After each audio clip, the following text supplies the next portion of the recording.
Hello साथियों, आज हम इस वीडियो के अंदर हमारा जो सिलेबस है फर्स्ट ग्रेड का, उस फर्स्ट ग्रेड के सिलेबस के बारे में चर्चा करेंगे कि हमने कौन कौन से टॉपिक है वो अच्छे से कर लिए हैं, कौन कौन सी टॉपिक है जो बाकी रहे उसको हमें किस प्रकार क्लियर करना है।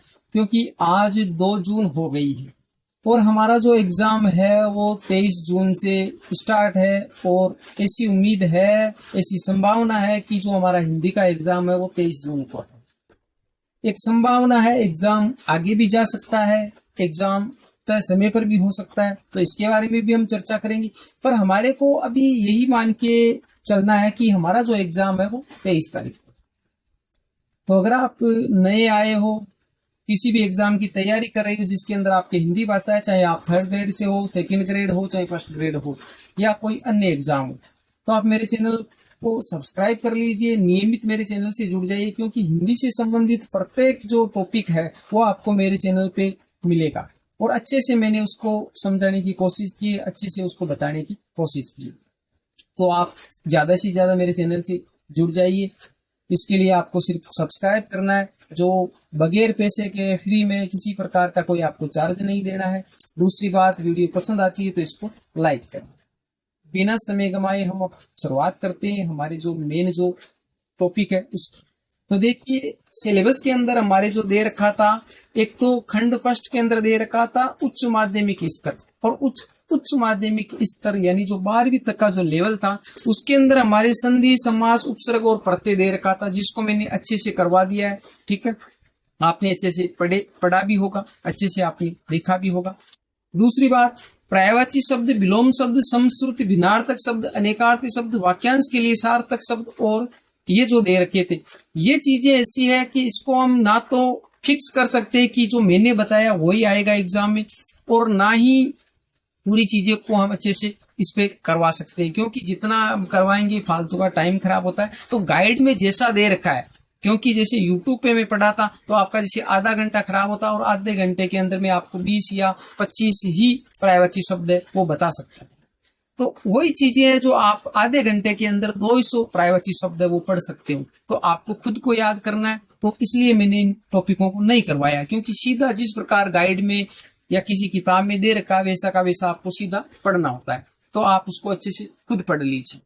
ठीक है, शब्द शुद्धि और वाक्य शुद्धि वो मैंने आपको अच्छे से करवा दिया है, अच्छे से समझा दिया है, और उसको आप अगर अच्छे से समझ लेते हो, अच्छे से कर लेते हो, तो आपका एक भी क्वेश्चन है वो गलत नहीं होगा शब्द शुद्धि से संबंधित। उसके बाद में हम चर्चा करें अर्धशासकीय पत्र, विज्ञप्ति, परिपत्र, निविदा, ज्ञापन और सूचना, इसको भी मैंने अच्छे से करवा दिया है। और ये मैं पूरे मेरे जो इतने सालों का मेरे को अनुभव है, पूर्ण विश्वास के साथ मैं कहता हूं कि जो मैंने जितना करवाया अगर उतना आप अच्छे से कर लेते हो तो आपका क्वेश्चन है वो गलत नहीं होगा। मुहावरे और लोकोक्तियों की वही कहानी है, वो आपको गाइड से पढ़ने मैंने चैनल पे नहीं करवाई है। अपठित गद्यांश और अपठित पद्यांश, कहने का मतलब वो गद्यांश और वो पद्यांश आपको दिया जाएगा जो अपठित अभी तक आपने कहीं नहीं पढ़ा है। तो इसमें भी आपको खुद से करना होता है और इसमें ज्यादा कोई दिक्कत वाली नहीं होती। 5 क्वेश्चन आते हो और आप अच्छे से अगर थोड़ा सा दिमाग लगाते हो तो अच्छे से आप उसको कर लेते हो। क्योंकि आप पहली दूसरी क्लास के विद्यार्थी नहीं हो, आप फर्स्ट ग्रेड की तैयारी कर रहे हो, तो बहुत सारे आपने ऐसे गद्यांश और पद्यांश देखे, तो उसको आप अच्छे से कर सकते हो। फिर बात करते हैं जन संसार के प्रमुख माध्यम, तत्संबंधी लेखन एवं पत्रकारिता, कविता, कहानी, वार्ता, रिपोर्टाज, डायरी लेखन, विषय, परिभाषा, तत्व आदि। तो कहने का मतलब हिंदी साहित्य का इतिहास है, उस टाइम मैंने कविता, कहानी, रिपोर्टाज इनके बारे में अच्छे से बता दिया था। और जन संसार के साधन अभी मैंने जो बाद में करवाए थे उस टाइम भी बता दिया। तो इतना जो कहने का मतलब ये हमारे उच्च माध्यमिक स्तर का जो सिलेबस दे रखा था उसको मैंने अच्छे से करवा दिया है और अच्छे से आपने कर भी लिया होगा, अच्छे से आपने देखा भी होगा। ये जो जितना मैंने करवाया, आप अगर वीडियो देखते हो इसमें कोई किसी प्रकार का डाउट, कंफ्यूजन आप लगता है तो मेरे को आप पूछ सकते हो। फिर भी इसके बाद में जो हमारा ये तो ए वाला पार्ट था, फिर इसके अंदर ब पार्ट दे रखा, उसके अंदर हमारे शब्द शक्ति दे रखा था, अलंकार दे रखे थे, छंद दे रखा था, काव्य गुण और काव्य रस। इन सभी टॉपिकों को मैंने अच्छे से करवा दिया है, बढ़िया तरीके से करवा दिया है। इसके बाद में हमारा जो खंड सेकंड आता है, जो स्नातक स्तर, यानी ये जो खंड था ये हमारे 12वीं तक लेवल का था। अब जो हमारा स्नातक स्तर का आता है, उस स्नातक स्तर के अंदर हमारे हिंदी साहित्य का इतिहास दे रखा था। और उस हिंदी साहित्य के इतिहास को मैंने बहुत ही सरल भाषा में, बहुत ही अच्छे तरीके से, जो एग्जाम की दृष्टि से महत्वपूर्ण होते, वो सारे टॉपिक उसके अंदर अच्छे से लेने की कोशिश की है, एक एक पॉइंट को। और उतना अगर आप अच्छे से पढ़ते हो तो आपके एग्जाम में वो अच्छे से क्लियर हो जाएगा, कहीं दूसरी जगह आपको पढ़ने की जरूरत नहीं है। मैंने बहुत सारे एग्जाम दिए हैं और बहुत सारा उनमें से बहुत सारे क्वेश्चन वो आए हैं। तो आप निसंकोच रहिए, अच्छे से उसको पढ़िए। और उसकी रही बात पीडीएफ की, तो पीडीएफ है वो मेरे टेलीग्राम चैनल है स्टडी टाइम BL लूना के नाम से, उस टेलीग्राम चैनल का लिंक है वो मेरे वीडियो के डिस्क्रिप्शन बॉक्स में है। तो आप उस टेलीग्राम को ज्वाइन कर लीजिए, वहां पर मैं इसकी पीडीएफ सेंड कर दूंगा, आप उसको अच्छे से पढ़ लीजिए। अब इसके बाद में बात करते हैं आगे सिलेबस की। तो हिंदी साहित्य के इतिहास के बाद में हमारा जो खंड थर्ड दे रखा था, उसके अंदर है स्नातकोत्तर स्तर। तो स्नातकोत्तर का जो स्तर है उसके अंदर हमारे काव्य हेतु, काव्य लक्षण और काव्य प्रयोजन, जिसको मैंने बहुत ही अच्छे से बताया है।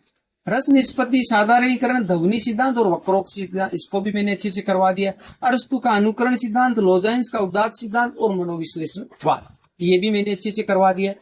इसके बाद में दे रखी रचनाएं, तो रचनाओं में जैसे कबीर ग्रंथावली दे रखी है हमारे श्याम सुंदर दास की, जो साखी है उसमें गुरुदेव का अंक, जो पहला ही जो अंक है उसके पद दे रखे, और प्रारंभिक जो 5 पद है, इसको भी मैंने अच्छे से, इसके जो क्वेश्चन आंसर वो करवाए हैं। आप मेरे YouTube चैनल पे वो वीडियो पूरा मैंने नहीं करवाया, क्योंकि इतना हमारे पास में टाइम भी नहीं था, और अगर पूरे करवाते तो टाइम ज्यादा खराब होता। तो मैंने इसमें से जो महत्वपूर्ण तो क्वेश्चन आंसर होते हैं उनमें से एक आध क्वेश्चन लेते हैं, तो वो जितने क्वेश्चन महत्वपूर्ण होते हैं जो पिछले एग्जाम में आए हुए थे, और जो नए क्वेश्चन थे जो बनने की क्षमता, वो सारे क्वेश्चन मैंने अच्छे से लिए। रामचरितमानस का जो बालकांड है तुलसीदास, तो वो बालकांड है, उसका भी मैंने अच्छे से क्वेश्चन आंसर करवाए हैं। बिहारी रत्नाकर है, उसके हमारे प्रारंभिक जो 25 दोहे थे, उन 25 दोहों को और उनके जो क्वेश्चन आंसर उनको मैंने अच्छे से समझाया। 25 पूरे दोहे उसको अच्छे से समझाया। साकेत के जो नवम सरंग है उसके भी जो इतना बड़ा था, तो उसके सिर्फ हमने क्वेश्चन आंसर किए। तो वो क्वेश्चन आंसर भी इतने हैं कि आपका जो क्वेश्चन आएगा उनमें से आपको देखने को मिल जाएगा। फिर निबंध की बात करें तो कविता क्या है, जो चिंतामणि हमारा जो पहला भाग है आचार्य रामचंद्र शुक्ल का, तो इसको भी मैंने अच्छे से करवाया है। और शिरीष के फूल, कल्पलता हजारी प्रसाद द्विवेदी का, इसको भी मैंने करवा दिया है। कहानियों की बात करें, कफन प्रेमचंद की है, पुरस्कार जयशंकर प्रसाद की, और यही सच्चे मनु भंडारी की। तो तीनों कहानियों को मैंने अच्छे से करवा दिया। इसकी जो पूरे पॉइंट जो जितने बनते थे, पूरी कहानी को मैंने नहीं लिया, उसमें से जो क्वेश्चन आंसर बनने वाले वो सारे पॉइंट लिए और इसके क्वेश्चन आंसर भी करवाए। फिर हमारा था हिंदी भाषा का उद्भव और विकास, बोलियां, उपबोलियां, राजभाषा और देवनागरी लिपि, इसको भी मैंने अच्छे से करवा दिया। तो बात करें हम जो हमारे जो 3 इकाइयां थी, चौथी इकाई के अंदर जो हमारा शिक्षा शास्त्र, जो मनोविज्ञान वो दे रखा है, तो वो आपको, क्योंकि उतना मेरे को मनोविज्ञान के बारे में नॉलेज नहीं, जो फालतू की जो चीजें आपको मैं बताऊं अच्छा नहीं है, तो उसको आप कहीं गाइड से पढ़िए या किसी दूसरे यूट्यूब चैनल से आप उसको कवर कर सकते हो। बाकी जो हिंदी से संबंधित जितना जो सिलेबस था वो मैंने अच्छे से मेरे चैनल पे करवा दिया है, इसको आप अच्छे से देख लीजिए। अब जो आगे जो आज जैसे 2 तारीख हो गई, तो अब बात करें हम 20 दिन लगभग मान के चलिए, 1-2 दिन को इधर उधर हो सकते, 20 दिन हमारे पास में, तो 20 दिन हम वो रिवीजन करेंगे। रिवीजन किस प्रकार करेंगे, जैसे मान लिया 1 या 2 क्वेश्चन हमने व्याकरण के लिए, फिर 1-2 क्वेश्चन हमारे हिंदी साहित्य के इतिहास का लिया, 1-2 किसी रचनाओं से लिए, ऐसे करके उसकी फिर वो क्वेश्चन भी देखेंगे और उसकी व्याख्या भी देखेंगे कि उसमें क्या क्या पॉइंट ऐसे दे रखे। इस प्रकार करते हुए हम पूरे सिलेबस का है जो एग्जाम तक एक बार अच्छे से रिविजन कर लेंगे। ठीक है, तो ये सिलेबस के बारे में था जो मैंने आपको अच्छे से समझा दिया है। आप नए आए हो तो इस चैनल को जरूर सब्सक्राइब कर ले, मेरे चैनल से नियमित जुड़ जाए।